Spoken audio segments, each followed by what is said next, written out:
ನಮಸ್ಕಾರ ವೀಕ್ಷಕರೇ, ನೀವು ನೋಡ್ತಾ ಇದ್ದೀರಾ ವಿಶ್ವವಾಣಿ ಮನಿ. ನಾನು ಕೇಶವ್ ಪ್ರಸಾದ್. ವೀಕ್ಷಕರೇ, ಸೆಪ್ಟೆಂಬರ್ 15ಕ್ಕೆ ITR ರಿಟರ್ನ್ ಸಲ್ಲಿಸಲಿಕ್ಕೆ ಡೆಡ್ಲೈನ್ ಹತ್ತಿರ ಬರ್ತಾ ಇದೆ. ಹೀಗಾಗಿ ನಾವು ಮಾಡ್ತಾ ಇರುವಂತಹ ಸರಣಿ ಸಂದರ್ಶನದ ಕೊನೆಯ ಭಾಗದಲ್ಲಿ ನಾವು ಇವತ್ತಿದ್ದೀವಿ. ಇವತ್ತಿನ ವಿಶೇಷ ಎಪಿಸೋಡಲ್ಲಿ ನಾವು ITR ರಿಟರ್ನ್ ಅನೇಕ ಮಂದಿ ಇವತ್ತು ಏನಾಗಿದೆ ಅಂದರೆ ಆನ್ಲೈನಲ್ಲೇ ಸಲ್ಲಿಸ್ತಾರೆ. ಸೊ ಅಂಥವರಿಗೆ ಸಂಬಂಧಪಟ್ಟ ಹಾಗೆ ಸಾಕಷ್ಟು ಉಪಯುಕ್ತವಾದ ಮಾಹಿತಿಯನ್ನು ಸ್ಟೆಪ್ ಬೈ ಸ್ಟೆಪ್ ಗೈಡನ್ನು ಮಾಡ್ತಾ ಇದ್ದೀವಿ. ಇದಕ್ಕೋಸ್ಕರ ನಮ್ಮ ಜೊತೆ ಇವತ್ತು ಆದಾಯ ತೆರಿಗೆ ಸಲಹೆಗಾರರಾದ ಕೆ ಮಂಜುನಾಥ್ ಅವರು ನಮ್ಮ ಜೊತೆ ಎಂದಿನಂತ ಇದ್ದಾರೆ. ಬನ್ನಿ ಕಾರ್ಯಕ್ರಮಕ್ಕೆ ಅವರನ್ನು ಬರಮಾಡ್ಕೊಳ್ಳೋಣ. ನಮಸ್ಕಾರ ಮಂಜುನಾಥ್. ಅಂದ ಹಾಗೆ ಸರಣಿಯ ಕೊನೆಯ ಹಂತದಲ್ಲಿ ನಾವು ಇದ್ದೀವಿ. ಮುಖ್ಯವಾಗಿ ITRನ ಅನೇಕ ಮಂದಿ ಆನ್ಲೈನಲ್ಲಿ ಇವತ್ತು ಮಾಡ್ತಾ ಇದ್ದಾರೆ. ತಂತ್ರಜ್ಞಾನದ ಒಂದು ಅಭಿವೃದ್ಧಿಯ ಪರಿಣಾಮವಾಗಿ ಲ್ಯಾಪ್ಟಾಪಲ್ಲೇ ಮಾಡ್ತಾರೆ, ಮೊಬೈಲಲ್ಲೇ ಮಾಡ್ತಾರೆ. ಹಾಗಾಗಿ ಅಂತಹ ಮಂದಿಗೆ ತಾವು ಕೊಡ್ತಕ್ಕಂತಹ ಒಂದು ಮೆಸೇಜ್ ಏನು, ಗೈಡೆನ್ಸ್ ಏನು, ಮತ್ತು ಅಲ್ಲಿ ಆಗತಕ್ಕಂತಹ ಎರರ್ಗಳು, ಅವುಗಳನ್ನು ಹೇಗೆ ನಿಭಾಯಿಸಬೇಕಾಗುತ್ತೆ ಇತ್ಯಾದಿ ಮಾಹಿತಿಗಳನ್ನು ಕೊಡ್ತೀರಾ ಅಂತ. ತುಂಬ ಮುಖ್ಯವಾದ ಪ್ರಶ್ನೆನೇ ಸರ್. ಇವಾಗ ಪ್ರಸ್ತುತ ಪರಿಸ್ಥಿತಿಯಲ್ಲಿ ಈಗ ಆದಾಯ ತೆರಿಗೆನ ಕೆಲವರು ಒಂದು ಆಡಿಟರ್ ಆಫೀಸಲ್ಲಿ ಅಥವಾ ಅವರ CA ಆಫೀಸಲ್ಲಿ ಅಥವಾ ಆದಾಯ ತೆರಿಗೆ ತಜ್ಞರ ಹತ್ರ ಹೋಗಿ ಮಾಡಿಸ್ತಾರೆ. ಮೋಸ್ಟ್ ಆಫ್ ದಿ ಪೀಪಲ್ ತುಂಬ ಅವರೇ ಮಾಡ್ತಾರೆ. ಅವರು ಮಾಡ್ಬೋದು, ಅದರಲ್ಲಿ ಯಾವುದೇ ರೀತಿ ಮುಖ್ಯವಾಗಿ ನೀವು ಕರೆಕ್ಟಾಗಿ ಮಾಡ್ತಾ ಇದ್ದಾರಾ ಅನ್ನೋದು ಮುಖ್ಯವೇ ಹೊರತು ಮಾಡ್ಬೋದು, ಅದರಲ್ಲೇನು ತೊಂದರೆ ಇಲ್ಲ. ಅದಕ್ಕೆ ಸಂಬಂಧಪಟ್ಟಂಗೆ ಆದಾಯ ತೆರಿಗೆಯ ವೆಬ್ಸೈಟ್ ಏನಿದೆ ಅದಕ್ಕೆ ನೀವು ಲಾಗಿನ್ ಆಗಬೇಕು. ಹೋಗಿ ಅಲ್ಲಿ ಎರಡೂ ಥರ ಆಪ್ಷನ್ ಇದೆ. ಒಂದು ಎಕ್ಸೆಲ್ ಯುಟಿಲಿಟಿ ಕೊಟ್ಟಿರ್ತಾರೆ. ಎಕ್ಸೆಲ್ ಯುಟಿಯಲ್ಲಿ ಎಲ್ಲನೂ ನೀವು ಡೌನ್ಲೋಡ್ ಮಾಡಿ ಆ ಎಕ್ಸೆಲ್ ಯುಟಿಯಲ್ಲಿ ಕೊನೆಯಲ್ಲಿ ಕನ್ವರ್ಟ್ ಟು JSON ಫೈಲ್ ಅಂತ ಬರುತ್ತೆ. JSON ಫೈಲ್ ಅಂದರೆ ಅದು ಒಂದು ಮೊದಲೆಲ್ಲ XML ಅಂತ ಏನು ಹೇಳ್ತಾ ಇದ್ರಿ, ಆ ಥರ JSON ಫೈಲನ್ನು ಅದು ಕ್ರಿಯೇಟ್ ಮಾಡಿ ಕೊಡುತ್ತೆ. ಅದನ್ನು ನೀವು ಅಪ್ಲೋಡ್ ಮಾಡೋದು ಒಂದು ರೀತಿ. ಇಲ್ಲ ಅಂದರೆ ನೀವು ಅಲ್ಲೇ ಹೋಗ್ಬಿಟ್ಟು ಆನ್ಲೈನಲ್ಲಿ ಆ ಜಾವಾ ಯುಟಿಲಿಟಿ ಏನಿದೆ ಡೈರೆಕ್ಟಾಗಿ ಅಲ್ಲೇ ಫೀಡ್ ಮಾಡ್ಬೋದು. ಇಲ್ಲಿ ಅವರೇ ಅದನ್ನು ಫೈಲ್ ಮಾಡಿದ್ರು ಅನ್ನೋಕ್ಕಿಂತ ಮೊದಲು ತುಂಬ ಹಲವಾರು ವಿಷಯಗಳ ಬಗ್ಗೆ ನೀವು ಗಮನ ಹರಿಸಬೇಕಾಗುತ್ತೆ ಯಾರೇ ಮಾಡಬೇಕಾದ್ರೂ. ಅದು ನನ್ನ ಒಂದು ಸಲಹೆ. ಯಾಕಂದರೆ ನಾನು ಗಮನಿಸಿದಂಗೆ ತುಂಬ ಜನ ಫೈಲ್ ಮಾಡುವಾಗ ತುಂಬ ಥರ ಮಿಸ್ಟೇಕ್ಗಳನ್ನು ಮಾಡಿ, ಯಾವುದೇ ನೋಡಿ ನೀವು IT ರಿಟರ್ನ್ಸನ್ನು ಫೈಲ್ ಮಾಡಿ ನಿಮಗೆ ಅಕ್ನಾಲೆಡ್ಜ್ಮೆಂಟ್ ಬಂದ ತಕ್ಷಣ ನೀವು ಮಾಡಿದ್ದು ಸರಿ ಅಂತ ಅರ್ಥ ಅಲ್ಲ. ಇದು ನಾನು ಒತ್ತಿ ಹೇಳಲಿಕ್ಕೆ ಬಯಸ್ತೇನೆ. ಯಾಕಂದರೆ ನೀವು ಫೈಲ್ ಮಾಡಿದಂಥ ಇನ್ಕಮ್ ಟ್ಯಾಕ್ಸ್ ರಿಟರ್ನ್ಸ್ ITR ಏನಿದೆ ಅದು CPC ಆದಾಯ ತೆರಿಗೆ ಇಲಾಖೆಯ CPC ಸೆಕ್ಷನ್ನಲ್ಲಿ ಪ್ರಾಸೆಸ್ ಆಗಿ ಒಂದು ಅಸೆಸ್ಮೆಂಟ್ ಆರ್ಡರ್ ಅಂತ ಬರುತ್ತೆ 143(1) ಅಂತ. 143(1) ಬಂದಾಗ ಮತ್ತು ಅದನ್ನು ನೀವು ಸೂಕ್ಷ್ಮವಾಗಿ ನೋಡಬೇಕು. ಅದರಲ್ಲಿ 2 ಕಾಲಮ್ಸ್ ಇರುತ್ತೆ. ಒಂದು ನೀವು ಹೇಗೆ ಮಾಡಿದ್ದೀರಾ ಅಂತ ಪ್ರತಿ ಕಾಲಮ್ ವೈಸು ಅವರು ಅಂಕಿಅಂಶಗಳು ಕೊಟ್ಟಿರ್ತಾರೆ. ಮತ್ತು ಆದಾಯ ತೆರಿಗೆ ಇಲಾಖೆ ಅದನ್ನು ಯಾವ ಥರ ಪರಿಗಣನೆ ಮಾಡಿದೆ ಅಂತ ಇನ್ನೊಂದು ಕಾಲಮ್ನಲ್ಲಿ ಕೊಟ್ಟಿರ್ತಾರೆ. ಅವೆರಡರ ಮಧ್ಯೆ ಯಾವುದೇ ವ್ಯತ್ಯಾಸ ಅಂತರಗಳು ಇರಬಾರ್ದು. ಆ ಥರ ಇದ್ದಾಗ ಮಾತ್ರ ನೀವು ಮಾಡಿದಂಥ ರಿಟರ್ನ್ಸ್ಗಳು ಕರೆಕ್ಟ್ ಅಂತ. ಇಲ್ಲಿ ತುಂಬ ಜನ ಏನು ಮಾಡ್ತಾರೆ ಅಂದರೆ ಸರ್, IT ಫೈಲಿಂಗ್ ಮಾಡಿ ಅವರು ತಮ್ಮ ಜವಾಬ್ದಾರಿ ಆಯಿತು ಅಂದ್ಬಿಟ್ಟು ಬಿಟ್ಬಿಡ್ತಾರೆ. ಅಕ್ನಾಲೆಡ್ಜ್ಮೆಂಟ್ ಬಂದಿದೆ, ಅಕ್ನಾಲೆಡ್ಜ್ಮೆಂಟ್ ಮನೆಗೆ ಇಟ್ಕೋತಾರೆ ಅಷ್ಟೇ. ಇಲ್ಲಿ ಅದಾದಮೇಲೆ ಪ್ರಾಸೆಸ್ ಆಗಿ ನಮ್ಗೆ ಅಸೆಸ್ಮೆಂಟ್ ಆರ್ಡ್ರ್ ಬಂತಾ ಅಂತ ಯಾವುದೇ ಇಮೇಲ್ ಚೆಕ್ ಮಾಡೋದಿಲ್ಲ. ಅಥವಾ ಪ್ರಾಸೆಸ್ ಆದಮೇಲೆ ನಮಗೆ ನಾವೇ ಕಟ್ಟಬೇಕು ಅಂತ ಏನಾದರೂ ಡಿಮ್ಯಾಂಡ್ ರೈಸ್ ಆಗಿದೆಯಾ, ಅದ್ರ ಬಗ್ಗೆ ಏನಾದರೂ ಇಮೇಲು ಇನ್ಕಮ್ ಟ್ಯಾಕ್ಸ್ ಆದಾಯ ತೆರಿಗೆ ಇಲಾಖೆಯಿಂದ ನಮ್ಗೆ ಯಾವುದಾದ್ರೂ ಇಮೇಲ್ ಬಂದಿದೆಯಾ, ಏನೂ ನೋಡೋದಿಲ್ಲ. ಆದ್ದರಿಂದ ಅಸೆಸ್ಮೆಂಟ್ ಆರ್ಡ್ರು ಬಂದ ಮೇಲೆ ನೀವು ಮಾಡಿದಂಥ ಒಂದು ರೀತಿ ಕರೆಕ್ಟ್ ಅಂತ ಅರ್ಥನೇ ಹೊರತು ಬರೀ IT ಫೈಲಿಂಗ್ ಮಾಡಿದ ತಕ್ಷಣ ನೀವು ಮಾಡಿರೋ ವರ್ಕು ಪರಿಪೂರ್ಣವಾಗಿದೆ, ಸರಿಯಾಗಿದೆ ಅಂತ ಅರ್ಥ ಅಲ್ಲ. ಅದೇ ರೀತಿ ಕೆಲವು ತಪ್ಪುಗಳು ಮಾಡೋದು ಅಂದಾಗ ನೀವು IT ಫೈಲಿಂಗ್ ಮಾಡುವಾಗ ಅಲ್ಲಿ ಡಾಟಾ ಎಂಟ್ರೀಸ್ಗಳು ಮಾಡುವಾಗ ಮ್ಯಾನ್ಯುಯಲಾಗಿ ಏನು ನೀವು ಮಾಡ್ತೀರಿ, ಟ್ಯಾನ್ ನಂಬರನ್ನು ತಪ್ಪಾಗಿ ಹಾಕ್ಬೋದು. ನಿಮ್ಮ ಎಂಪ್ಲಾಯರ್ದು ಟ್ಯಾನ್ ನಂಬರ್ TDS ಏನಿದೆ ಒಂದು ಅಕ್ಷರ ತಪ್ಪಾಗ್ಬೋದು. ತಪ್ಪಾದಾಗ ಆ ಒಂದು ನೀವು ತಪ್ಪಾಗಿ ಎಂಟ್ರಿ ಮಾಡಿದಂಥ ಟ್ಯಾನ್ ನಂಬರಲ್ಲಿ TDS ಮ್ಯಾಪಿಂಗ್ ಆಗೋದಿಲ್ಲ. TDS ಆವಾಗ 143(1) ಅಸೆಸ್ಮೆಂಟ್ ಆರ್ಡ್ರಲ್ಲಿ ನೀವು ನಿಮ್ಮ ಕಾಲಮಲ್ಲಿ TDS ಕ್ಲೈಮ್ ಮಾಡಿರ್ತೀರಾ, ಬಟ್ ಅವ್ರ ಕಾಲಮಲ್ಲಿ TDS 0 ಇರುತ್ತೆ. ಅಲ್ಟಿಮೇಟ್ಲಿ ಅಷ್ಟು ಅಮೌಂಟನ್ನು ನೀವು ಕಟ್ಟಬೇಕು ಅಂತ ಲಾಸ್ಟಲ್ಲಿ ಡಿಮ್ಯಾಂಡ್ ರೈಸ್ ಆಗಿರುತ್ತೆ. ಸೊ ಅದನ್ನು ನೀವು ಗಮನಿಸ್ಕೋಬೇಕು. ಅದೇ ಥರ ನೀವು ಕಟ್ಟಿದಂಥ ಸೆಲ್ಫ್ ಅಸೆಸ್ಮೆಂಟ್ ಟ್ಯಾಕ್ಸಲ್ಲಿ BSR ನಂಬರ್ ಆಗ್ಬೋದು, ಚಲನ್ ಸೀರಿಯಲ್ ನಂಬರ್ ಆಗ್ಬೋದು, ಯಾವುದಾದ್ರೂ ಒಂದನ್ನು ನೀವು ತಪ್ಪಾಗಿ ಹಾಕ್ಬಿಡ್ಬೋದು. ತಪ್ಪಾಗಿ ಹಾಕಿದಾಗಲೂ ನೀವು ಕಟ್ಟಿದಂಥ ಅಮೌಂಟು ಅಲ್ಲಿ ಮ್ಯಾಪಿಂಗ್ ಆಗೋದಿಲ್ಲ. ಮ್ಯಾಪಿಂಗ್ ಆಗೋದು ಭಾಳ ಮುಖ್ಯ. ನೀವು ಅಮೌಂಟ್ ಕಟ್ಟಿರ್ಬೋದು, ಕಟ್ಟಿದಂಥ ಇನ್ಫಾರ್ಮೇಷನ್ ಅಲ್ಲಿ ಸಿಸ್ಟಮಲ್ಲಿ ಮ್ಯಾಪಿಂಗ್ ಆಗಲಿಲ್ಲ ಅಂದರೆ ನೀವು ಕಟ್ಟಿ ಏನು ಪ್ರಯೋಜನ, ಕಟ್ಟೋಕ್ಕಾಗಲ್ಲ. ಆದ್ದರಿಂದ ನೀವು ಇದನ್ನೆಲ್ಲ ತುಂಬ ಕೂಲಂಕುಷವಾಗಿ ನೋಡಿ, ಸರಿ ಇದೆ ಅಂತ ನೋಡಿ ಆಮೇಲೆ ಸಲ್ಲಿಕೆ ಮಾಡಿ. ಮತ್ತು 143(1) ಸೆಕ್ಷನ್ 143(1) ಏನು ಅಸೆಸ್ಮೆಂಟ್ ಆರ್ಡರ್ ಅಂತ ಬರುತ್ತೆ ಅದು ಬರೋವರೆಗೂ ಕಾಯ್ದು ಅದು ಬಂದ ನಂತರ ನೋಡಿ. ತುಂಬ ಜನ ಇನ್ಕಮ್ ಟ್ಯಾಕ್ಸಿಂದ ಇಮೇಲ್ ಬಂದ ತಕ್ಷಣ ಏನೂ ಚೆಕ್ಕೇ ಮಾಡಿರೋದಿಲ್ಲ. ಯಾವುದೇ ಒಂದು ಇಮೇಲ್ ಇನ್ಕಮ್ ಟ್ಯಾಕ್ಸಿನಿಂದ ಬಂತು, ಆದಾಯ ತೆರಿಗೆ ಇಲಾಖೆಯಿಂದ ಬಂತು ಅಂದರೆ ಅವರು ಸುಮ್ಮನೆ ಏನೂ ಕಳಿಸಿರೋದಿಲ್ಲ, ನಿಮಗೆ ಏನಾದರೂ ಕಾರಣ ಇದ್ದೇ ಕಳಿಸಿರ್ತಾರೆ. ದಯವಿಟ್ಟು ಓಪನ್ ಮಾಡಿ ಅದನ್ನು ನೋಡಿ. ಇದು ನನ್ನ ಸಲಹೆ ಸರ್. ಈಗ ಇನ್ನು ಕೆಲವರಿಗೆ ಅವರು ರಿಫಂಡ್ ಕ್ಲೇಮ್ ಮಾಡಿರ್ತಾರೆ, ಆದರೆ ಬಂದಿರಲ್ಲ. ಇದಕ್ಕೆ ಏನಾದರೂ ಕಾರಣ ಇರುತ್ತಾ? ಹೌದು ಸರ್. ಈಗ ಇಷ್ಟೊತ್ತು ನಾನು ಹೇಳಿದ ಮುಂದುವರೆದ ಭಾಗದ ಪ್ರಶ್ನೆ ಅಂತ ನಾನು ಅನ್ಕೋತೀನಿ. ಯಾಕೆ ಅಂದರೆ ಎಷ್ಟೋ ಜನ ರೀಫಂಡ್ ಬಂದಿರುತ್ತೆ, ಅದು ಬಂದಿಲ್ಲದೆ ಇದ್ದಾಗಲೇ ಏನೋ ಒಂದು ಸಮಸ್ಯೆ ಅಂತ ನೋಡ್ಕೋತಾರೆ. ಒಂದು ಹಳೆ ಕೆಲವು ವರ್ಷಗಳಲ್ಲಿ ನೀವು ಮಾಡಿದಂಥ ಕೆಲವು ಈ ಥರ ತಪ್ಪುಗಳಿಂದ ನಿಮ್ಮದು ಕರೆಕ್ಟಾಗಿ ಟಿ ಡಿ ಎಸ್ ಎಲ್ಲ ಕಟ್ಟಾಗಿರ್ಬೋದು, ಆದರೆ ನೀವು ಮಾಡಿದ ತಪ್ಪಿನಿಂದ ನಿಮ್ಮ ಟಿ ಡಿ ಎಸ್ ಆಗಲಿ, ಸೆಲ್ಫ್ ಅಸೆಸ್ಮೆಂಟ್ ಟ್ಯಾಕ್ಸ್, ಇನ್ಕಮ್ ಟ್ಯಾಕ್ಸ್ಗೆ ಮ್ಯಾಪಿಂಗ್ ಆಗದೆ ನೀವೇ ಕಟ್ಟಬೇಕು ಅಂತ ಡಿಮ್ಯಾಂಡ್ ತೋರಿಸ್ತಾ ಇರುತ್ತೆ. ಆ ಡಿಮ್ಯಾಂಡ್ಗೆ ಹಲವಾರು ರಿಮೈಂಡರು ಕಳಿಸಿರ್ತಾರೆ, ನೀವು ಚೆಕ್ ಮಾಡ್ಕೊಂಡಿರೋದಿಲ್ಲ, ನೋಡಿರೋದಿಲ್ಲ. ಆದರೆ ನಿಮ್ಮ ಇನ್ಕಮ್ ಟ್ಯಾಕ್ಸ್ ಲಾಗಿನ್ ಮಾಡಿದಾಗ ಅದು ಯಾವತ್ತೂ ಶಾಶ್ವತವಾಗಿ ಇದ್ದೇ ಇರುತ್ತೆ.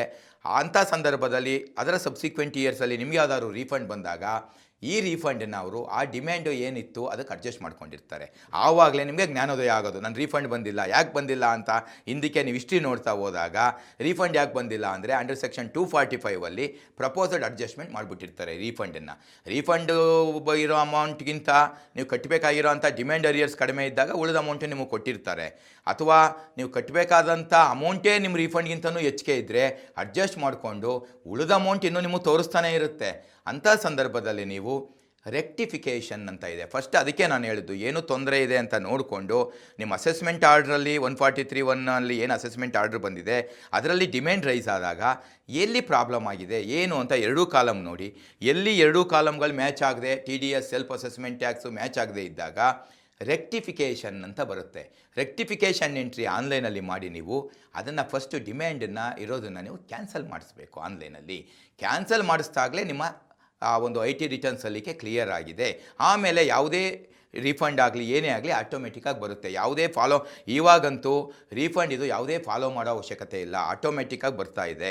ರೀಫಂಡ್ ಏನಾದರೂ ಬಂದಿಲ್ಲ ಅಂದರೆ ನಾನು ಇಷ್ಟೊತ್ತು ವಿವರಿಸ್ತಂತ ಏನಾದರೂ ಒಂದು ಸಮಸ್ಯೆಯಿಂದ ನಿಮ್ಮ ರೀಫಂಡ್ ಎಲ್ಡ್ ಅಪ್ ಆಗಿರುತ್ತೆ. ನೀವು ಅದನ್ನು ಫಸ್ಟು ಪರಿಗಣನೆ ಮಾಡಿಕೊಂಡು ಚೆಕ್ ಮಾಡ್ಕೋಬೇಕು. ಅಂದರೆ ನನಗನ್ಸೋದು ಈಗ ಓನಾಗಿ ಐ ಟಿ ಆರ್ ಸಲ್ಲಿಸೋದು ಒಳ್ಳೆಯದೇ, ಆದರೆ ಎಲ್ಲ ವಿಚಾರಗಳನ್ನು ತಿಳ್ಕೊಂಡು ಖಂಡಿತ ಸರ್. ಯಾಕೆ ಅಂದರೆ ನೋಡಿ, ಹೊಸದಾಗಿ ಮಾಡೋದು ಯಾವುದೇ ಒಂದು ಸಲ್ಲಿಕೆ ಮಾಡೋದು ಯಾವುದೇ ಕೆಲಸ ಆಗಲಿ ಹೊಸದಾಗಿ ಮಾಡೋದು ತುಂಬ ಈಸಿ ಇರುತ್ತೆ ರಿಪೇರಿ ಮಾಡೋದಕ್ಕಿಂತ. ಇಲ್ಲ ಅಂದರೆ ರೆಕ್ಟಿಫಿಕೇಷನ್ ಮಾಡಬೇಕು ಅದಕ್ಕೆ, ಅಥವಾ ರಿವೈಸ್ಡ್ ರಿಟರ್ನ್ಸ್ ಫೈಲ್ ಮಾಡಬೇಕು. ಇದೆಲ್ಲದನ್ನು ನಾವು ಅವಾಯ್ಡ್ ಮಾಡಬೇಕಂದ್ರೆ ಮೊದಲು ಒರಿಜಿನಲ್ ರಿಟರ್ನ್ಸನ್ನು ಫೈಲ್ ಮಾಡಬೇಕಾದ್ರೇ ಆವಾಗಲೇ ಹೆಚ್ಚು ಗಮನ ಕೊಟ್ಟು ಅರ್ಜೆಂಟ್ ಮಾಡಿದೆ ನಿಧಾನವಾಗಿ ಲಾಸ್ಟ್ ಮಿನಿಟಲ್ಲಿ ಇನ್ನೇನು ಡ್ಯೂ ಡೇಟ್ ಆಗಿದೆ 1 or 2 days ಅನ್ನುವ ಕೂತ್ಕೊಂಡ್ರೆ ಈ ತಪ್ಪುಗಳೆಲ್ಲ ಆಗುತ್ತೆ. ಅಥವಾ ಕೊನೆ 1-2 ದಿವಸದಲ್ಲಿ ಅವರ ಸರ್ವರ್ದು ಇಶ್ಯೂ ಆಗ್ಬೋದು. ಆದ್ದರಿಂದ ಮುಂಚಿತವಾಗಿ ಕೊನೆ ಗಡುವಿಗೆ ಕಾಯಿದೆ ಮುಂಚಿತವಾಗಿ ಕೂಲಂಕುಷವಾಗಿ ನೋಡಿಕೊಂಡು ನಿಮ್ಮ ಆಯಾ ತೆರಿಗೆ ರಿಟರ್ನ್ಸನ್ನು ಎಲ್ಲ ಇನ್ಕಮನ್ನು ತೊಗೊಂಡಿದ್ದೀರಾ, ಟಿ ಡಿ ಎಸ್ ಎಲ್ಲ ತೊಗೊಂಡಿದ್ದೀರಾ, ಡಿಡಕ್ಷನ್ಸ್ ಹಾಕಿದ್ದೀರಾ ಎಲ್ಲ ನೋಡಿ 1-4 ಸರ್ತಿ ಚೆಕ್ ಮಾಡಿ ನಿಮ್ಮ ಆದಾಯ ತೆರಿಗೆ ಏನು ರಿಟರ್ನ್ಸ್ ಇದೆ ಅದನ್ನು ದಯವಿಟ್ಟು ಸಲ್ಲಿಕೆ ಮಾಡಿ. ಭಾಳ ಒಳ್ಳೆಯ ಮಾಹಿತಿಯನ್ನು ತಿಳಿಸಿಕೊಟ್ಟಿದ್ದಕ್ಕೆ ಅರ್ಜೆಂಟಾಗಿ ಐ ಟಿ ಆರ್ ಫೈಲ್ ಮಾಡಿ ಹೌದು ಮುಂಚಿತವಾಗಿ ಮಾಡುವಂಥದ್ದು ಭಾಳ ಉತ್ತಮ ಅನ್ನುವಂಥದ್ದು. ಯಾಕಂದ್ರೆ ಅದು ಅವಾಗ ಏನಾಗುತ್ತೆ, ಎರರ್ಗಳನ್ನ ತಪ್ಪಿಸುವಂಥ ಅವಕಾಶ ಕೂಡ ಸಿಗುತ್ತೆ. ಖಂಡಿತ ಸರ್, ಸಮಯದ ಒಂದು ವ್ಯಾಲ್ಯೂ ಸಿಗುತ್ತೆ ಅಲ್ಲಿ ಅದು ತುಂಬ ಪ್ರಾಮುಖ್ಯ, ಅದೇ ಪ್ರಾಮುಖ್ಯ. ಹೌದು ಸರ್. ಇವಾಗ ಇನ್ನೊಂದು ಪ್ರಶ್ನೆ, ಈ ಕೃಷಿ ಆದಾಯಕ್ಕೆ ಸಂಬಂಧಪಟ್ಟ ಹಾಗೆ ಅನೇಕ ಮಂದಿ ಕೃಷಿ ಆದಾಯ ಅಂದರೆ ಸಂಪೂರ್ಣವಾಗಿ ಆದಾಯ ತೆರಿಗೆಯಿಂದ ವಿಮುಕ್ತಿ ಆಗಿದೆ, ಅದರಲ್ಲಿ ಏನು ಇರೋದಿಲ್ಲ ಅಂತ ಹೇಳ್ತಾರೆ. ಸೊ ಇದಕ್ಕೆ ಸಂಬಂಧಪಟ್ಟ ಹಾಗೆ ಏನಾದರೂ ಗಮನಿಸಬೇಕಾದಂಥ ಅಂಶಗಳಿದ್ದಾವೆ? ಹೌದು ಸರ್, ಖಂಡಿತ ಒಳ್ಳೆಯ ಪ್ರಶ್ನೆ. ಯಾಕಂದರೆ ತುಂಬ ನೋಡಿ, ಆದಾಯ ತೆರಿಗೆ ಈಗ ಏನು ಕೃಷಿಯಿಂದ ಅಗ್ರಿಕಲ್ಚರಲ್ ಇನ್ಕಮ್ ಎಕ್ಸೆಂಪ್ಟ್ ವಿನಾಯಿತಿ ಇದೆ ಅಂತ ತುಂಬ ಜನ, ಹೌದು, ನಿಮಗೆ ಬೇರೆ ಯಾವುದೇ ಆದಾಯದ ಮೂಲಗಳು ಇಲ್ಲದೆ ಬರೇ ಕೃಷಿ ಆದಾಯ ಮೂಲಗಳಲ್ಲೇ ಇದ್ದಾಗ ಅದು ಸಂಪೂರ್ಣ ತೆರಿಗೆಯಿಂದ ವಿನಾಯಿತಿ ಆಗಿರುತ್ತೆ, ನೀವು ಯಾವುದೇ ತೆರಿಗೆ ಕಟ್ಟೋ ಅವಶ್ಯಕತೆ ಇರೋದಿಲ್ಲ. ಆದರೆ ನಿಮಗೆ ಬೇರೆ ಒಂದು ಮೂಲಗಳು ಸಾಲರಿ ಇರ್ಬೋದು, ಮನೆ ಬಾಡಿಗೆ ಇರ್ಬೋದು, ಬಿಸ್ನೆಸ್ ಇನ್ಕಮ್ ಇರ್ಬೋದು, ಯಾವುದೇ ಇದ್ದು ಅದ್ರ ಜೊತೆ ಆದಾಗ ಟ್ಯಾಕ್ಸ್ ಸ್ಲ್ಯಾಬನ್ನು ಫೈಂಡ್ ಔಟ್ ಮಾಡೋದಕ್ಕೆ, ಅಂದರೆ 10% ಇದೆಯಾ, 15% ಬರುತ್ತಾ, 20% ಬರುತ್ತಾ, ಇದನ್ನು ಪರಿಗಣನೆ ಮಾಡೋದಕ್ಕೆ ಈ ಕೃಷಿ ಮೂಲ ನೀವೇನು ಎಕ್ಸೆಂಪ್ಟ್ ಅಂತ ತಿಳ್ಕೊಂಡಿದ್ದೀರಾ ಆ ಎಕ್ಸೆಂಪ್ಟನ್ನು ಆ್ಯಡ್ ಮಾಡಿದಾಗ ಏನು ಬರುತ್ತೆ. ಈಗ ಆ್ಯಡ್ ಮಾಡೋಕ್ಕಿಂತ ಇದನ್ನು ಸೇರಿಸೋದಕ್ಕಿಂತ ಮೊದಲೇ 10% ಇದ್ದಿದ್ದು ನೀವು ಕೃಷಿಯ ಒಂದು ಏನು ಅಗ್ರಿಕಲ್ಚರಲ್ ಇನ್ಕಮ್ ಬರುತ್ತೆ ಅದನ್ನು ಸೇರಿಸಿದಾಗ 15% ಹೋಗ್ಬೋದು. ಆಗ ಆ ಸ್ಲ್ಯಾಬನ್ನು ಕನ್ಸಿಡರ್ ಮಾಡಿ ಆ ಹೊಸದಾಗಿ ಬಂದಂಥ ಸ್ಲ್ಯಾಬಲ್ಲಿ ನೀವು ಕೃಷಿಯನ್ನು ಇನ್ಕಮನ್ನು ಬಿಟ್ಟು ಉಳಿದೋದಕ್ಕೆ ಟ್ಯಾಕ್ಸನ್ನು ಪೇ ಮಾಡಬೇಕಾಗತ್ತೆ. ಅಂದರೆ ಓವರಾಲ್ ಸಮ್ ಅಪ್ ಮಾಡಬೇಕಂದ್ರೆ ಅಗ್ರಿಕಲ್ಚರಲ್ ಇನ್ಕಮ್ ಪೂರ್ತಿ ಅಗ್ರಿಕಲ್ಚರಲ್ ಇನ್ಕಮ್ ಇದ್ದು ಬೇರೆ ಏನು ಇಲ್ಲದೆ ಇದ್ದರೆ ಎಕ್ಸೆಂಪ್ಟ್ ಬರುತ್ತೆ. ಆದರೆ ಇದ್ರ ಜೊತೆ ಬೇರೆ ಆದಾಯ ಮೂಲಗಳ ಜೊತೆ ನೀವು ಇದನ್ನು ನೀವು ಕ್ಲಬ್ ಮಾಡಿದಾಗ ಅಥವಾ ಮರ್ಜ್ ಮಾಡಿದಾಗ, ಸೇರಿಸಿದಾಗ, ಸಮೀಕರಣ ಮಾಡಿದಾಗ ಈ ಆದಾಯ ತೆರಿಗೆ ಇದರಿಂದ ಅಗ್ರಿಕಲ್ಚರಲ್ ಇನ್ಕಮ್ ಏನು ಬರುತ್ತೆ, ಇದೇ ಕಾರಣಕ್ಕೋಸ್ಕರ ಎಲ್ಲೋ ಒಂದು ಕಡೆ ನೀವು ಪೂರ್ಣ ಪ್ರಮಾಣದಲ್ಲಿ ಇಲ್ಲದೇ ಇದ್ದರೂ ಸ್ವಲ್ಪ ಪ್ರಮಾಣದಲ್ಲಿ ತೆರಿಗೆಯನ್ನು ಪೇ ಮಾಡಿರ್ತೀರ. ಭಾಳ ಉಪಯುಕ್ತದ ಮಾಹಿತಿ ಅಂತ ನನಗೆ ಅನಿಸುತ್ತೆ. ಕ್ಲಬ್ ಮಾಡಿದ್ರೆ ಯಾವ ರೀತಿ ಅದರ ಪರಿಣಾಮ ಬೀರುತ್ತೆ ಅನ್ನುವಂಥದ್ದನ್ನು. ಹೌದು ಸರ್, ಖಂಡಿತ. ಸೊ ಕೊನೆಯದಾಗಿ ನಮ್ಮ ವೀಕ್ಷಕರಿಗೆ, ಈಗ ಅನೇಕ ಮಂದಿಗೆ ಅನಿಸುತ್ತೆ ನಮ್ಮ ದೇಶದಲ್ಲಿ ಆದಾಯ ತೆರಿಗೆ ಕಟ್ಟುವರ ಸಂಖ್ಯೆ ಬಹಳ ಕಡಿಮೆ, ಯಾಕೆ ಇದೆಲ್ಲ ಮಧ್ಯಮ ವರ್ಗದ ಆದಾಯ ತೆರಿಗೆದಾರರು ಸಾಮಾನ್ಯವಾಗಿ ಅವ್ರ ಮೈಂಡಲ್ಲಿ ಒಂದು ಪ್ರಶ್ನೆ ಬರುತ್ತೆ, ಯಾಕೆ ಕಟ್ಟಬೇಕು ಅನ್ನುವಂಥದ್ದು. ಸೊ ಹಾಗಾಗಿ ತಮ್ಮ ಒಂದು ಕೊನೆಯ ಒಂದು ಮೆಸೇಜ್ ಏನು ಅಂತ? ಸರ್ ಅದೇ ಆದಾಯ ತೆರಿಗೆ ಅಂದ ತಕ್ಷಣ ತುಂಬ ಜನಕ್ಕೆ ಫ್ರೆಂಡ್ಲಿ ಅನ್ನೋದಕ್ಕಿಂತ ಭಯನೇ ಶುರುವಾಗುತ್ತೆ. ಆದಾಯ ತೆರಿಗೆಯಿಂದ ಒಂದು ಇಮೇಲ್ ಬಂದರೆ ಕಾಲ್ ಬಂದರೆ ಅಲ್ಲಿ ಸಮಾಧಾನ ಅಥವಾ ಒಂದು ಉಪಯುಕ್ತ ಮಾಹಿತಿ ಅನ್ನೋದಕ್ಕಿಂತ ಹೆಚ್ಚಿಗೆ ಭಯನೇ ಶುರುವಾಗಿದೆ. ಅದು ತಪ್ಪು ಗ್ರಹಿಕೆ. ಆದಾಯ ತೆರಿಗೆ ತುಂಬ ಏನಿದೆ ಅಸಸಿಗಳಿಗೆ ಇತ್ತೀಚಿನ ದಿನಗಳಲ್ಲಿ ತುಂಬ ಫ್ರೆಂಡ್ಲಿ ಆಗಿದೆ. ಅದು ಕೆಲವು ಹಲವಾರು ಉಪಯುಕ್ತ ಆದಂಥ ಒಂದು ಕೆಲವು ಬದಲಾವಣೆಗಳನ್ನು ತಂದಿದೆ. ಅದರಲ್ಲಿ ಪ್ರಮುಖವಾಗಿ ಹೇಳಬೇಕಂದ್ರೆ ತುಂಬ ಮೊದಲು ಎಲ್ಲೋ ಕ್ಯೂನಲ್ಲಿ ನಿಂತ್ಕೊಂಡು ಬ್ಯಾಂಕಲ್ಲಿ ಎಲ್ಲ ಮೊದಲೆಲ್ಲ ನೀವು ಆದಾಯ ತೆರಿಗೆ ತುಂಬಿಸ್ಬೇಕು, ಕಟ್ಟಬೇಕು, self assessment tax, advance tax ಅಂದರೆ ನಿಮಗೆ ಎರಡೇ ಆಯ್ಕೆ ಇದ್ದಿದ್ದು. ಮೊದಲು ಚಲನ್ ತೊಗೊಂಡು ಬ್ಯಾಂಕಲ್ಲಿ ನಿಂತ್ಕೋಬೇಕು, ಕ್ಯೂನಲ್ಲಿ ಹೋಗಬೇಕು, ಪುನಃ ಅವ್ರು ಇನ್ನೊಂದು ದಿನ ಚಲನ ಬನ್ನಿ ಅಂದರೆ ಹೋಗಿ ಕಾಯಬೇಕಾಗ್ತಾ ಇತ್ತು. ಅಥವಾ ಇಂಟರ್ನೆಟ್ ಬ್ಯಾಂಕಿಂಗಿಂದ ಮಾತ್ರ ಮಾಡಬೇಕಾಗಿತ್ತು. ನಿಮಗೆ ಗೊತ್ತಿರುವಂಗೆ ತುಂಬ ಜನಗಳ ಹತ್ರ ಇಂಟರ್ನೆಟ್ ಬ್ಯಾಂಕಿಂಗ್ ಇರೋದಿಲ್ಲ. ಆದ್ದರಿಂದ ಈಗ ಒಂದು 3-4 ವರ್ಷಗಳಿಂದ ಇತ್ತೀಚೆಗೆ ಒಂದು ದಿನಗಳಲ್ಲಿ ಅವರು ಡೆಬಿಟ್ ಕಾರ್ಡ್, ಕ್ರೆಡಿಟ್ ಕಾರ್ಡ್ ಮತ್ತು UPI ID ಇದನ್ನು ಇಂಟ್ರೊಡಕ್ಷನ್ ಮಾಡಿದ್ದಾರೆ.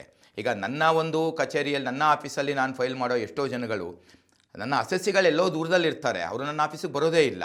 ಅಂಥ ಸಂದರ್ಭದಲ್ಲಿ ಅವ್ರು UPI IDಯನ್ನು ಕೇಳಿ ಪಡ್ಕೊಂಡು ನಾನು ಇಲ್ಲಿ ಪೇಮೆಂಟ್ ಇನಿಷಿಯೇಟ್ ಮಾಡಿದ್ರೆ ಅವ್ರಿಗೆ ಪೇಮೆಂಟ್ ಅಲರ್ಟು ಫೋನ್ಪೇ ಆಗಲಿ ಗೂಗಲ್ ಪೇನಲ್ಲಾಗಲಿ ಅವರ ಮೊಬೈಲ್ಗೆ ಹೋಗುತ್ತೆ. ಅಲ್ಲಿ ಅವರು ಅಪ್ರೂವ್ ಮಾಡಿ ಪೇಮೆಂಟ್ ಮಾಡಿದ್ರೆ ನನಗೆ ಇಲ್ಲಿ ಚಲನ್ ಡೌನ್ಲೋಡ್ ಆಗುತ್ತೆ. ಇಮಿಡಿಯೇಟ್ಲಿ ಅವ್ರ ಆದಾಯ ನನ್ನ ಆಫೀಸ್ಗೆ ಬರದೆ, ಅವರು ಮುಖಾಮುಖಿ ಭೇಟಿ ಆಗದೆ ನಾವು ಆದಾಯ ತೆರಿಗೆ ರಿಟರ್ನ್ಸ್ ಏನಿದೆ ಅವ್ರದನ್ನು ಸಲ್ಲಿಕೆ ಮಾಡಿ ಅದನ್ನು ಪ್ರಾಸೆಸ್ ಕಂಪ್ಲೀಟ್ ಮಾಡಿಕೊಡ್ತಾ ಇದ್ದೀನಿ. ಇದೆಲ್ಲ ಇತ್ತೀಚಿನ ದಿನಗಳಲ್ಲಿ ಆದಾಯ ತೆರಿಗೆ ಇಲಾಖೆ ಮಾಡಿರೋ ಅಂಥ ಒಂದು ಹಲವಾರು ಸುಧಾರಣೆಗಳಲ್ಲಿ ಕೆಲವು ಅಂತ ನಾನು ಭಾವಿಸ್ತೇನೆ ಇದನ್ನು. ಸರ್, ಇನ್ನೊಂದು ಪ್ರಶ್ನೆ ಏನಂದರೆ, ಈಗ ಭಾರತದಲ್ಲಿ ತೆರಿಗೆ ಜಾಸ್ತಿ ಅನ್ನೋವಂಥ ಒಂದು ಭಾವನೆ ಇದೆ ಸಾಮಾನ್ಯರಲ್ಲಿ. ಅಪ್ ಟು 30% ಟ್ಯಾಕ್ಸ್ ಕಟ್ಟಬೇಕಾಗುತ್ತೆ. ಮತ್ತೊಂದು ಕಡೆ GSTನೂ ಇರುತ್ತೆ. ಈ ನೇರ ಮತ್ತು ಪರೋಕ್ಷ ತೆರಿಗೆಗಳ ಭಾರದಲ್ಲಿ ನಾವು ನಲುಗಿ ಹೋಗ್ತಾ ಇದ್ದೀವಿ ಅನ್ನುವಂಥದ್ದು ಆರೋಪ ಇದೆ. ತಮಗೆ ಏನು ಅನಿಸುತ್ತೆ? ಸರ್, ಏನು ಅಂದರೆ ಇದಕ್ಕೆ ಹಲವಾರು ಕಾರಣಗಳಿದೆ. ಇದನ್ನು ಎಲ್ಲನೂ ಇಲ್ಲಿ ವಿಶ್ಲೇಷಣೆ ಮಾಡೋದಕ್ಕೂ ಆಗಲ್ಲ. ಆದರೆ ಇತ್ತೀಚಿನ ದಿನಗಳಲ್ಲಿ ಮೊದಲಿಗಿಂತ ಆದಾಯ ತೆರಿಗೆ ಕಡಿಮೆ ಆಗಿದೆ ಸರ್. ಯಾಕಂದರೆ ಮೊದಲೆಲ್ಲ ಹಳೆ ತೆರಿಗೆ ಪದ್ಧತಿಯಲ್ಲಿ ಏನು 30% ಈ ಥರ ಎಲ್ಲ ಇತ್ತು. ಇತ್ತೀಚೆಗೆ ಅದನ್ನು ಪರ್ಸೆಂಟೇಜ್ ವೈಸ್, ಸ್ಲ್ಯಾಬ್ ವೈಸ್ ಕಡಿಮೆ ಮಾಡಿರೋದ್ರಿಂದ ಮೊದಲಿಗೆ ಕಂಪೇರ್ ಮಾಡಿದ್ರೆ 2-3-4 ವರ್ಷಗಳಿಂದ ಇತ್ತೀಚಿನ ದಿನಗಳಲ್ಲಿ ಆದಾಯ ತೆರಿಗೆ ಏನು ಕಟ್ಟಬೇಕು ಅವರ ಹೊರೆ ಎಷ್ಟೋ ಪಾಳು ಕಡಿಮೆ ಆಗಿದೆ. ಮತ್ತು ಸಣ್ಣ ಪ್ರಮಾಣ, ಈಗ ಉದಾಹರಣೆಗೆ ಈಗ 7 ಲಕ್ಷ ಮುಂದಿನ ವರ್ಷದಿಂದ 12 ಲಕ್ಷದ ಒಳಗಡೆ ಇನ್ಕಮ್ ಏನಿದೆ ಅವರಿಗೆ 87 ಇಯರ್ ರಿಬೇಟು ಬರೋದ್ರಿಂದ ಯಾವುದೇ ತೆರಿಗೆ ಅವ್ರು ಕಟ್ಟಬೇಕಾಗಿಲ್ಲ. ಸೊ ತುಂಬ ಜನ ಆದಾಯ ತೆರಿಗೆ ಮಿತಿಯಿಂದ ಹೊರಗಡೆ ಹೊರಟೋಗ್ತಾರೆ. ಆದರೆ ಒಂದು ಉಪಯುಕ್ತ ಮಾಹಿತಿನ ಹೇಳೋಕ್ಕೆ ಬಯಸ್ತೇನೆ, ಆದಾಯ ತೆರಿಗೆ ಕಟ್ಟಬೇಕಾಗಿಲ್ಲ, ಅವರು ಬರೋದಿಲ್ಲ. ಆದರೆ ಅವರು ಆದಾಯ ತೆರಿಗೆ ರಿಟರ್ನ್ಸನ್ನು ಫೈಲ್ ಮಾಡಲೇಬೇಕು. ತುಂಬ ಜನ ಅದೊಂದಿದೆ, 12 ಲಕ್ಷದ ಒಳಗಡೆ ಇನ್ಕಮ್ ಇದ್ದರೆ ನಾನು ಆದಾಯ ತೆರಿಗೆ ಇಲಾಖೆ ಆದಾಯ ತೆರಿಗೆ ರಿಟರ್ನ್ಸನ್ನು ಫೈಲ್ ಮಾಡೋ ಅವಶ್ಯಕತೆ. ಇದು ತಪ್ಪು ಮಾಹಿತಿ. ನಿಮಗೆ ತೆರಿಗೆ ಬರೋದಿಲ್ಲ, ಯಾವುದೇ ನೀವು ತೆರಿಗೆ ಕಟ್ಟಬೇಕಾಗಿಲ್ಲ. ಆದರೆ ಆದಾಯ ತೆರಿಗೆ ಏನಿದೆ ಅದನ್ನು IT ರಿಟರ್ನ್ಸನ್ನು ನೀವು ಸಲ್ಲಿಕೆ ಮಾಡಲೇಬೇಕು. ಸರ್, ಇನ್ನೊಂದು ಭಾಳ ಚೆನ್ನಾಗಿ ಹೇಳಿದ್ರಿ ನೀವು. 12 ಲಕ್ಷದವರೆಗೆ ಆದಾಯ ತೆರಿಗೆ ಕಟ್ಟದೇ ಇರದಂಥ ಇದು ಸಂದರ್ಭ ಈಗ ಅವಕಾಶ ಸೃಷ್ಟಿ ಆಗಿದೆ. ಬಟ್ ITR ಫೈಲ್ ಮಾಡಬೇಕು. ಹೌದು ಸರ್. ಸೊ ಅದೊಂದು ಡಿಸಿಪ್ಲಿನ್ ಕೊಡುತ್ತೆ ಅಂತ ನಮ್ಮ ಫೈನಾನ್ಸಿಗೆ ಕೂಡ. ಸೊ ಇನ್ನೊಂದು ಏನಂತಂದರೆ, ಈ ಭಾರತದಲ್ಲಿ ಮುಖ್ಯವಾಗಿ ನಾನು ಈಗಾಗಲೇ ಹೇಳಿದೆ, ಒಂದು ಈ ಕಾಲಾಂತರದಿಂದ ತಾವು ಹೇಳಿದಿರಿ ತೆರಿಗೆಯ ಹೊರೆ ಕಡಿಮೆ ಆಗ್ತಾ ಬಂದಿದೆ ಅನ್ನುವಂಥದ್ದು. ಇಲ್ಲಿ ಇನ್ನೊಂದು ಅಂದರೆ, ತೆರಿಗೆದಾರರ ಸಂಖ್ಯೆ ಜಾಸ್ತಿ ಆದ ಹಾಗೆ ಈ ತೆರಿಗೆಯ ನೆಟ್ ಅಂತ ಹೇಳ್ತೀರಿ, ನೆಟ್ ಅದು ವಿಶಾಲ ಆದ ಹಾಗೆ ತೆರಿಗೆ ಪ್ರಮಾಣ ಕಡಿಮೆ ಆಗುತ್ತಾ ಅನ್ನುವಂಥದ್ದು. ಯಾಕೆ ಅಂದರೆ ಈ ರಿಫಾರ್ಮೇಷನ್ ಪ್ರೊಸೀಜರ್ ಯಾವ ರೀತಿ ಆಯಿತು ಅನ್ನುವಂಥದ್ದು, ಅದ್ರ ಬಗ್ಗೆ ಒಂದಷ್ಟು ಬೆಳಕು ಚೆಲ್ಲಿ. ಸರ್, ಇಲ್ಲ ಸರ್, ಒಂದು ಜನಕ್ಕೆ ಇತ್ತೀಚಿನ ದಿನಗಳಲ್ಲಿ ಸ್ವಲ್ಪ ಅವೇರ್ನೆಸ್ಸು ಬಂದಿದೆ. ಅವೇರ್ನೆಸ್ ಅನ್ನೋದಕ್ಕಿಂತ ಇತ್ತೀಚಿನ ದಿನಗಳಲ್ಲಿ ಇನ್ಕಮ್ ಟ್ಯಾಕ್ಸ್ ಏನಿದೆ ಹಲವಾರು ಅಂಶಗಳನ್ನು ಅದು ಗಮನಿಸಿ, ಈಗ ನೋಡಿರ್ಬೋದು ಮೊದಲೆಲ್ಲ ಸೇವಿಂಗ್ಸ್ ಬ್ಯಾಂಕ್ ಅಕೌಂಟು ಅದೆಲ್ಲ ಅವರಾಗಿದ್ದವ್ರು ವಾಲಂಟರಿ ಡಿಕ್ಲೇರ್ ಮಾಡಿದ್ರೆ ಮಾತ್ರ ನಾವು ರಿಟರ್ನ್ಸಲ್ಲಿ ತೋರಿಸ್ತಾ ಇದ್ವಿ. ಇವಾಗ 26 AS ಜೊತೆಗೆ ಮೊದಲು ಅಷ್ಟು ವರ್ಷದಿಂದ 26 AS ಅಂತ ಇತ್ತು. ಅಂದರೆ ಎಲ್ಲಿ TDS ಡಿಡಕ್ಟ್ ಆಗುತ್ತೆ ಬ್ಯಾಂಕಲ್ಲಿ, FD ಆಗಿರ್ಬೋದು, ಬಾಡಿಗೆ ಆಗಿರ್ಬೋದು, ಅದು ಮಾತ್ರ ಅಲ್ಲಿ ಎಂಟ್ರಿ ಬರ್ತಾ ಇತ್ತು. ಈಗ ಅದ್ರ ಜೊತೆಗೆ TIS ಮತ್ತು AS ಅಂತ ಮಾಡಿದ್ದಾರೆ. TIS ಟೋಟಲ್ ಇನ್ಫಾರ್ಮೇಷನ್ ಸಮ್ಮರಿ ಮತ್ತು ಆನ್ಯುವಲ್ ಇನ್ಫಾರ್ಮೇಷನ್ ಸಮ್ಮರಿ. ಅದರಲ್ಲಿ ಕೆಲವರು ನನ್ನ ಅಸೆಸ್ಸಿಗಳಿಗೆ ತುಂಬ ಆಶ್ಚರ್ಯ ಆಗುತ್ತೆ. ಮೊದಲೆಲ್ಲ ನಾನು ಕೇಳ್ತಾ ಇದ್ದೆ ಅವರನ್ನು, ನಿಮ್ಮ SB ಅಕೌಂಟ್ ಎಷ್ಟಿದೆ, ನಾನು ಅವ್ರಿಗೆ ಹೇಳ್ತಾ ಇದ್ದೀನಿ ಅದನ್ನು ನೋಡಿ ನೀವು ಇಷ್ಟು ಶೇರ್, ಅದರಲ್ಲಿ ಪ್ರತಿಯೊಂದು ಬರುತ್ತೆ ಸರ್. ಯಾವುದೇ ಪ್ರಾಪರ್ಟಿ ಮಾರಿದರೆ ಅಥವಾ ತೊಗೊಂಡಿದ್ರೆ, ಶೇರ್ ಮಾರಿದರೆ ತೊಗೊಂಡಿದ್ರೆ, ಬ್ಯಾಂಕಲ್ಲಿ ಡೆಪಾಸಿಟ್ ಮಾಡಿದರೆ ತೊಗೊಂಡಿದ್ರೆ, ಮತ್ತು ಸೇವಿಂಗ್ಸ್ ಬ್ಯಾಂಕ್ ಇಂಟ್ರೆಸ್ಟ್ ಕೂಡ ಅದರಲ್ಲಿ TIS ಅಲ್ಲಿ ಬರುತ್ತೆ. ಆದ್ದರಿಂದ ಜನಕ್ಕೆ ಏನಾಗ್ತಾ ಇದೆ ಇತ್ತೀಚಿನ ದಿನಗಳಲ್ಲಿ ಅಂದರೆ, ಇಲ್ಲ ಇದೆಲ್ಲ ನಮಗೆ ಇನ್ಕಮ್ ಟ್ಯಾಕ್ಸ್ ಮಾಹಿತಿ ಹೋಗ್ತಾ ಇದೆ, ನಾವು ಆದಾಯ ತೆರಿಗೆಯನ್ನು ಸಲ್ಲಿಕೆ ಮಾಡಿ ನಾವು ನಿಶ್ಚಿಂತರಾಗಿರುವುದು ಒಳ್ಳೆಯದು. ತುಂಬ ಜನಕ್ಕೆ ಇನ್ನೂ ಒಂದು ತಪ್ಪು ಮಾಹಿತಿ ಇದೆ ಸರ್. ಪ್ಯಾನ್ ನಂಬರ್ ಇದ್ದ ತಕ್ಷಣ ನನಗೆ ಇನ್ಕಮ್ ಟ್ಯಾಕ್ಸ್ ಫೈಲ್ ಮಾಡಬೇಕು. ಅಥವಾ ಹೋದ ವರ್ಷ ಫೈಲ್ ಮಾಡಿದ್ದೀನಿ ನಾ ಈ ವರ್ಷ ಮಾಡಬೇಕು, ಇದು ತಪ್ಪು ಮಾಹಿತಿ. ನಿಮ್ಮ ಹತ್ರ ಪ್ಯಾನ್ ಇದೆ ಅಂದ ತಕ್ಷಣ ನಿಮ್ಗೆ ಆದಾಯ ಪ್ಯಾನ್ ನಂಬರ್ ನೀವು ಅಲಾಟ್ ಮಾಡ್ಕೊಂಡಿರ್ಬೋದು ಯಾವುದೋ ಕಾರಣಕ್ಕೆ ಯಾವುದೋ ವರ್ಷ. ಸಬ್ಸಿಕ್ವೆಂಟ್ ಇಯರ್ಸಲ್ಲಿ ನಿಮ್ಗೇನು ಇನ್ಕಮ್ ಇಲ್ಲದೆ ಅದನ್ನು ನೀವು ರಿಟರ್ನ್ಸ್ ಫೈಲ್ ಮಾಡಬೇಕಾಗಿಲ್ಲ. ಅಥವಾ ಹೋದ ವರ್ಷ ಫೈಲ್ ಮಾಡಿದ್ದೀರಾ, ಯಾವುದೋ ಒಂದು ಪ್ರಾಪರ್ಟಿ ಮಾರಿದ್ರಿ, ಒಂದು ಡೆಪಾಸಿಟ್ಸ್ ಇಂಟ್ರೆಸ್ಟ್ ಬಂದಿತ್ತು, ಈ ವರ್ಷ ಏನೂ ಇಲ್ಲ, ನಿಮಗೆ ಇನ್ಕಮೇ ಇಲ್ಲ, ಅಂಥ ಸಂದರ್ಭದಲ್ಲಿ ನೀವು ಫೈಲ್ ಮಾಡೋ ಅವಶ್ಯಕತೆ ಇಲ್ಲ. ಆ ಒಂದು ತಪ್ಪು ಗ್ರಹಿಕೆ ಹೋಗಬೇಕು. ಹೋದ ವರ್ಷ ಮಾಡಿದರೆ ಈ ವರ್ಷ ಮಾಡಬೇಕು, ಪ್ಯಾನ್ ಕಾರ್ಡ್ ಇದ್ದರೆ ನಾನು IT ಫೈಲಿಂಗ್ ಮಾಡಬೇಕು, ಅದು ಖಂಡಿತ ತಪ್ಪು ಮಾಹಿತಿ. ಅದು ನಿಮಗೆ ಆದಾಯ ತೆರಿಗೆ ಇದ್ದರೆ, ಆದಾಯ ತೆರಿಗೆ ಏನು ಲಿಮಿಟ್ ಇದೆ ಆ ವ್ಯಾಪ್ತಿ ನೀವು ಬರ್ತಾ ಇದ್ದರೆ ಫೈಲ್ ಮಾಡಬೇಕು, ಇಲ್ಲಾಂದರೆ ಫೈಲ್ ಮಾಡೋ ಅವಶ್ಯಕತೆ ಇಲ್ಲ ನೀವು. Correct sir. ಈಗ ಇನ್ನೊಂದು ಏನಂದರೆ ಅನೇಕ ಮಂದಿ ಒಂದು ಭಾವಿಸಿದ್ದಾರೆ, ನಾನು ಕ್ಯಾಶಲ್ಲಿ ಜಾಸ್ತಿ ಟ್ರಾನ್ಸಾಕ್ಷನ್ ಮಾಡಿದರೆ ಆದಾಯ ತೆರಿಗೆ ಬಲೆಯಿಂದ ತಪ್ಪಿಸ್ಕೊಳ್ಬೋದು, ಟ್ಯಾಕ್ಸ್ ಉಳಿತಾಯ ಮಾಡ್ಬೋದು ಅನ್ನೋದು. ಹಾಗಾಗಿ ಈ UPI ಇರ್ಬೋದು ಇತ್ಯಾದಿ ಇತ್ತೀಚಿನ GST ವಿವಾದ ಸಂದರ್ಭದಲ್ಲಿ ಅದೇ ರೀತಿ ಆಯಿತು, ನಾವು UPI ಟ್ರಾನ್ಸಾಕ್ಷನ್ ಮಾಡಲ್ಲ ಅನ್ನುವಂಥದ್ದು ಅನೇಕ ವ್ಯಾಪಾರಿಗಳು ಹೇಳುವಂಥದ್ದು. ಬಟ್ ಇನ್ನೊಂದು ಕಡೆ ಇಲ್ಲ, ಕ್ಯಾಶಲ್ಲಿ ಟ್ರಾನ್ಸಾಕ್ಷನ್ ಮಾಡಿದ್ರು ಟ್ರೇಸ್ ಮಾಡಲಿಕ್ಕೆ ಸಾಕಷ್ಟು ಉಪಾಯಗಳು ಆದಾಯ ತೆರಿಗೆ ಇಲಾಖೆಯಲ್ಲಿ ಇದೆ ಅನ್ನುವಂಥ ಒಂದು ವಾದ ಕೂಡ ಇದೆ. ಏನು ಹೇಳ್ತೀರಿ ಸರ್? ಖಂಡಿತ. ಇವಾಗ ಕ್ಯಾಶ್ ಅಂತ ನೀವೇನು ಹೇಳಿದ್ರಿ, ಈ ಕ್ಯಾಶು ಎಲ್ಲಾದರೂ ಒಂದು ಕಡೆ ಎಲ್ಲಾದರೂ ನಮಗೆ ಅದರ್ ದನ್ ಕ್ಯಾಶ್ ಗೇಟ್ವೇಗೆ ಬರಲೇಬೇಕಲ್ವ. ಈಗ ನೀವಿಗೆ ಕ್ಯಾಶಲ್ಲೇ ತೊಗೋತೀರಾ, ಆಯಿತು. ತುಂಬ ಜನಕ್ಕೆ ಇದೊಂದು ತಪ್ಪು ಮಾಹಿತಿ ಇದೆ, ನಾನು ಬ್ಯಾಂಕಲ್ಲಿ UPIನಲ್ಲಿ ತೊಗೊಂಡ್ಬಿಟ್ರೆ ನನ್ನ ವ್ಯವಹಾರ ಗೊತ್ತಾಗುತ್ತೆ, ಅದು ಹೌದು. ಕ್ಯಾಶೇ ತೊಗೋತೀರಾ, ಕ್ಯಾಶ್ ತೊಗೊಂಡು ನೀವು ಬೇರೆ ಎಲ್ಲಾದರೂ ಕ್ಯಾಶೇ ಮಾಡಿದಾಗ ಅದು ಈ ಒಂದು ವ್ಯಾಪ್ತಿಗೆ ಬರೋ ಚಾನ್ಸಸ್ ಕಡಿಮೆ. ಆದರೆ ಆ ಕ್ಯಾಶನ್ನು ತೊಗೊಂಡು ನೀವು ಬ್ಯಾಂಕಲ್ಲಿ ಏನಾದರೂ ಡೆಪಾಸಿಟ್ ಮಾಡಿದ್ರೆ ಪ್ರಯೋಜನ ಏನು ಬಂತು ಆಗ? ಅಲ್ಟಿಮೇಟ್ಲಿ ಒಂದಲ್ಲ, ಒಂದು ಕಡೆ ಬಿಟ್ಟು ಇನ್ನೊಂದು ಕಡೆ ನೀವು ಸಿಕ್ಕಾಕೊಂಡ್ರಿ ಅಲ್ವಾ. ಸೊ ಬ್ಯಾಂಕಲ್ಲಿ ನಿಮಗೆ ಬ್ಯಾಂಕಿಂದ ಬಂದಿರೋ ಅಷ್ಟು ಇನ್ಕಮ್ ಟ್ಯಾಕ್ಸ್ ಹೇಗೆ ನಿಮಗೆ ಕಣ್ಣಿಡ್ತಾರೋ ಅದೇ ಥರ ಕ್ಯಾಶ್ ಡೆಪಾಸಿಟ್ ಮೇಲೂ ಕಣ್ಣಿಟ್ಟಿರ್ತಾರೆ ಸರ್.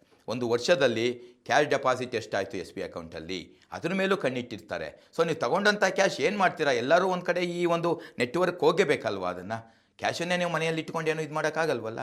ಸೊ ಎಲ್ಲಾದರೂ ಒಂದಲ್ಲ ಒಂದು ಕಡೆ ಈಗಿನ ತಂತ್ರಜ್ಞಾನದಲ್ಲಿ ಅಥವಾ ನೀವು ಬೇರೆಯವರು ಕೊಡ್ತೀರಾ, ಆ ಕೊಟ್ಟಂಥ ವ್ಯಕ್ತಿ ತೊಗೊಂಡಾಗ ಅವ್ರು ಬ್ಯಾಂಕಲ್ಲಿ ಹಾಕ್ಬೋದು, ಅದನ್ನು ಡೆಪಾಸಿಟ್ ಮಾಡ್ಬೋದು, ಆಗ ಅವರು ನೋಟಿಸ್ ಹೋಗುತ್ತೆ, ಇಷ್ಟು ಅಮೌಂಟ್ ಎಲ್ಲಿ ಬಂತು ನಿಮಗೆ, ಸೋರ್ಸಸ್ ಆಫ್ ಇನ್ಕಮ್ ತೋರಿಸಿ. ಸ್ಯಾಟಿಸ್ಫೈ ಆಗಿದ್ದರೆ ಓಕೆ, ಬಿಸ್ನೆಸ್ ಇನ್ಕಮಲ್ಲೇ ಕ್ಯಾಶೇ ಡೆಪಾಸಿಟ್. ಈಗ ಕೆಲವು ಹಾಲನ್ ಬೂತ್ ಇರುತ್ತೆ, ಅಂಗಡಿಗಳಿರುತ್ತೆ, ಅವ್ರು ಕ್ಯಾಶ್ ವ್ಯವಹಾರನೇ ಮಾಡ್ತಾರೆ. ಅದಕ್ಕೆ ಅಲ್ವಾ ಸರ್ ನಾನು ಮೊದಲೇ ನಿಮಗೆ ಹೇಳ್ದಂಗೆ 44AD ಇದರಲ್ಲಿ ಏನು ಬರುತ್ತೆ ಬಿಸ್ನೆಸ್ ಇನ್ಕಮಲ್ಲಿ 2 ಆಪ್ಷನ್ ಕೊಟ್ಟಿದ್ದಾರೆ. ಅಲ್ಲಿ ಕ್ಯಾಶ್ ವ್ಯವಹಾರ ಏನು ನಿಮ್ಮದು, ಬ್ಯಾಂಕ್ ವ್ಯವಹಾರ ಏನು. ಕ್ಯಾಶ್ ವ್ಯವಹಾರ ಆದರೆ ಇಷ್ಟು % ತೋರಿಸ್ಬಿಡಿ, 8% ಆಫ್ ಯುವರ್ ಟರ್ನ್ ಓವರ್ ತೋರಿಸಿ, ನಾವೇನು ಬುಕ್ಸ್ ಆಫ್ ಅಕೌಂಟ್ಸ್ ಕೇಳೋಲ್ಲ. ಕ್ಯಾಶ್ ವ್ಯವಹಾರ ತೋರಿಸ್ಲಿಕ್ಕೆ ಅವಕಾಶ ಖಂಡಿತ ಇದೆ ಸರ್. ಕ್ಯಾಶ್ ವ್ಯವಹಾರ ಮಾಡಬಾರ್ದು ಅಂತ ಇಲ್ಲ, ಕ್ಯಾಶ್ ವ್ಯವಹಾರ ಅದು ನಿಮಗೆ ಮುಖ್ಯವಾಹಿನಿಗೆ ಬರಬೇಕು. ಕ್ಯಾಶ್ ವ್ಯವಹಾರ ಇಲ್ಲದೆ ಮಾಡೋಕ್ಕೆ ಆಗಲ್ಲ ಸರ್ ಎಷ್ಟೋ ಕಡೆ ವ್ಯವಹಾರಗಳನ್ನ. ಕ್ಯಾಶ್ ವ್ಯವಹಾರ ಮಾಡೋದು ತಪ್ಪಲ್ಲ, ಕ್ಯಾಶ್ ವ್ಯವಹಾರ ಮುಚ್ಚಿಡೋದು ತಪ್ಪು. ಆ ಥರ ಕ್ಯಾಶ್ ವ್ಯವಹಾರ ಮಾಡೋದೇ ತಪ್ಪಾಗಿದ್ದಿದ್ರೆ ಸೆಕ್ಷನ್ 44AD ಇದರಲ್ಲಿ ಅವ್ರ ಪ್ರಿಸಂಪ್ಟಿವ್ ಟ್ಯಾಕ್ಸಲ್ಲಿ ಕ್ಯಾಶ್ ವ್ಯವಹಾರ ಆದರೆ ನೀವು 8% ತೋರಿಸ್ಬಿಡಿ ಅನ್ನೋ ಕಾಲಮ್ನೇ ಆಗ್ತಾ ಇರಲಿಲ್ಲ ಅಲ್ವಾ. ನೋಟ್ಗಳನ್ನ ಪ್ರಿಂಟ್ ಮಾಡೋದು ಪ್ರಿಂಟೇ ಮಾಡ್ತಾ ಇರಲಿಲ್ಲ ಅಲ್ವಾ. ನೋಟ್ ಪ್ರಿಂಟ್ ಮಾಡೋದನ್ನೇ ಫಸ್ಟ್ ಬ್ಯಾನ್ ಮಾಡ್ತಾ ಇದ್ರು. ಕ್ಯಾಶ್ ವ್ಯವಹಾರ ಮಾಡೋದು ತಪ್ಪಲ್ಲ, ನನ್ನ ಇದು ಹೇಳ್ಬೇಕಂದ್ರೆ ಆ ಮಾಡಿದಂಥ ಕ್ಯಾಶ್ ವ್ಯವಹಾರನ ಮುಚ್ಚಿಡಬಾರ್ದು, ಅದನ್ನು ಮುಖ್ಯ ವಾಹಿನಿಗೆ ಬರಬೇಕು. ಅದನ್ನು ಈಗ ಚಿಲ್ಲರೆ ಅಂಗಡಿ ಇರುತ್ತೆ, ಒಂದು ಹಾಲನ್ ಬೂತ್ ಇದೆ, ಅವರು ಪ್ರತಿದಿನ ಕ್ಯಾಶ್ ವ್ಯವಹಾರ ಆಗುತ್ತೆ, ಅವ್ರು ಬ್ಯಾಂಕಿಗೆ ತೊಗೊಂಡೋಗಿ ಅವ್ರು ಕರೆಂಟ್ ಅಕೌಂಟ್ ಕಟ್ತಾರೆ. ಅಲ್ಟಿಮೇಟ್ಲಿ ಬುಕ್ಸ್ ಆಫ್ ಅಕೌಂಟ್ಸಲ್ಲಿ ಅದು ರಿಫ್ಲೆಕ್ಟ್ ಆಗಿ ಅವ್ರ IT ರಿಟರ್ನ್ಸಲ್ಲಿ ತೋರಿಸಿದಾಗ ಅದು ಯಾವುದೇ ರೀತಿ ಕ್ಯಾಶ್ ವ್ಯವಹಾರ ಅನ್ನೋ ಕಾರಣಕ್ಕೆ ಯಾವುದೇ ಸಮಸ್ಯೆ ಬರೋದಿಲ್ಲ ಸರ್ ಅವ್ರಿಗೆ. ಭಾಳ ಚೆನ್ನಾಗಿ ಹೇಳಿದ್ರಿ ಈ ಕ್ಯಾಶ್ ವ್ಯವಹಾರ ಮತ್ತು ಡಿಜಿಟಲ್ ಟ್ರಾನ್ಸಾಕ್ಷನ್ ಬಗ್ಗೆ. ಜೊತೆಗೆ ಒಟ್ಟಾರೆಯಾಗಿ ಈ ಎಪಿಸೋಡ್ನಲ್ಲಿ ನಾವು ಹೇಳಿದ್ರೆ ITR ರಿಟರ್ನ್ಗೆ ಸಂಬಂಧಪಟ್ಟಂತೆ ಸಾಕಷ್ಟು ಉಪಯುಕ್ತವಾದ ಮಾಹಿತಿಗಳು, ಜೊತೆಗೆ ITRನ್ನು ಸಬ್ಮಿಟ್ ಮಾಡುವಂಥ ಸಂದರ್ಭದಲ್ಲಿ ಉಂಟಾಗುವಂಥ ಎರರ್ಗಳು ಏನಿದೆ, ಸೊ ಅದಕ್ಕೆ ಪರಿಹಾರ ಏನು ಇತ್ಯಾದಿ ಎಲ್ಲ ವಿಚಾರಗಳ ಬಗ್ಗೆ ಸಾಕಷ್ಟು ಉಪಯುಕ್ತವಾದ ಮಾಹಿತಿಯನ್ನು ತಿಳಿಸಿಕೊಟ್ಟಿದ್ದೀರಿ, ಅದಕ್ಕಾಗಿ ಧನ್ಯವಾದಗಳು. ಈಗ ಮುಖ್ಯವಾಗಿ ಹೇಳಬೇಕಂದ್ರೆ ಆದಾಯ ತೆರಿಗೆ ಬಗ್ಗೆ ಭಯ ಹೋಗಬೇಕು. ಕೊನೆಯದಾಗಿ ನಾನು ಹೇಳೋ ಸಂದೇಶ, ಆದಾಯ ತೆರಿಗೆ ಪರವಾಗಿ, ಆದಾಯ ತೆರಿಗೆ ಒಬ್ಬ ಸಲಹೆಗಾರನಾಗಿ ಅದರ ಪರವಾಗಿ ನಾನು ಹೇಳಬೇಕಂದ್ರೆ ನಂದು ಒಂದೇ ಸ್ಲೋಗನ್ ಹೇಳೋದು ಅಥವಾ ಧ್ಯೇಯವಾಕ್ಯ ಏನು ಅಂದರೆ pay appropriate tax and get relax. ಇದು ಆದಾಯ ತೆರಿಗೆ ಧ್ಯೇಯ. ಖಂಡಿತವಾಗಿ ಕೂಡ ಹಾಗಾಗಿ, ಯಾಕಂದರೆ ಈ ಆದಾಯ ತೆರಿಗೆಯನ್ನು ಕಟ್ಟುವಂಥದ್ದು ಕೂಡ ನಮ್ಮ ರಾಷ್ಟ್ರ ನಿರ್ಮಾಣದಲ್ಲೂ ಕೂಡ ಒಂದು ಕೊಡುಗೆಯನ್ನು ಸಲ್ಲಿಸಿದ. ಹೌದು ಸರ್, ಖಂಡಿತ ಅಲ್ವಾ. ಯಾವುದೇ ಒಂದು ರಾಷ್ಟ್ರದ ಅಭಿವೃದ್ಧಿಗೆ ಏನೇ ಮಾಡಬೇಕಂದ್ರೆ ತೆರಿಗೆಗಳು ಬರದೆ ಏನೂ ಮಾಡಲಿಕ್ಕೆ ಆಗಲ್ಲ. ನಿಮಗೆ ಒಂದು ರೋಡ್ ಆಗಲಿ, ಒಂದು ಏನೇ ಒಂದು ಇನ್ಫ್ರಾಸ್ಟ್ರಕ್ಚರ್ಸನ್ನು ತೆರಿಗೆನೇ ಮೂಲದು ಅಲ್ವಾ. ಅದನ್ನಿಲ್ಲದೆ ನಾವೇನೂ ಮಾಡೋಕ್ಕಾಗಲ್ಲ. ಅಲ್ಲಿ ನಮಗೆ ಕರ್ತವ್ಯನ ನಾವು ಭಯಪಟ್ಟು ಮಾಡೋದಕ್ಕಿಂತ ನಮ್ಮ ರೆಸ್ಪಾನ್ಸಿಬಿಲಿಟಿ ಅದು, ಡ್ಯೂಟಿಗಿಂತ ರೆಸ್ಪಾನ್ಸಿಬಿಲಿಟಿ ಅದು. ನಾವು ಕರೆಕ್ಟಾಗಿ ಪ್ರಾಮಾಣಿಕವಾಗಿ ನಾವು ತೆರಿಗೆ ಕಟ್ಟಿ ಮಾಡಿದಾಗ ಮಾತ್ರ ನಾವು ಪ್ರಾಮಾಣಿಕವಾಗಿ ಒಂದು ಸೌಲಭ್ಯವನ್ನು ನಿರೀಕ್ಷೆ ಮಾಡೋಕ್ಕೆ ಸಾಧ್ಯ, ಒಂದು ಸದೃಢ ರಾಷ್ಟ್ರ ಕಟ್ಟಲಿಕ್ಕೆ ಸಾಧ್ಯ. ನಿಜ. ವೀಕ್ಷಕರೇ, ಇಂತಹ ಮತ್ತಷ್ಟು ಉಪಯುಕ್ತ ವಿಡಿಯೋಗಳಿಗೆ ವಿಶ್ವವಾಣಿ ಮನಿ ಯೂಟ್ಯೂಬ್ ಚಾನಲನ್ನು ವೀಕ್ಷಿಸಿ ಹಾಗೂ ಸಬ್ಸ್ಕ್ರೈಬ್ ಮಾಡಿ. ವಂದನೆಗಳು.